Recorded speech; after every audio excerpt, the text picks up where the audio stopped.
સુરેન્દ્રનગરનું થાનગઢ કે જ્યાં નસબંધી કેમ્પમાં મહિલાનું મોત થઈ ગયું।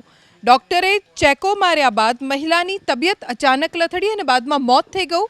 મૃતક મહિલાના પરિવારનો આરોપ છે કે તબીબની બેદરકારીથી મોત થઈ ગયું। ધ્રાંગધ્રાથી આવેલા શ્રીરામ હોસ્પિટલના ડોક્ટર નિર્મળ સોલંકી સામે બેદરકારી રાખ્યાનો આરોપ છે। આ ઘટનાને લઈ થાનગઢની સરકારી હોસ્પિટલમાં લોકોના ટોળા ભેગા થઈ ગયા। મહિલાના મૃતદેહને ફોરેન્સિક પોસ્ટમોર્ટમ માટે રાજકોટ મોકલવામાં આવ્યો છે અને પોલીસે તપાસ શરૂ કરી છે। કચ્છનું રાપર કે જ્યાં વિદ્યાર્થિનીની આત્મહત્યા કેસમાં મોટો ઘટસ્ફોટ થયો।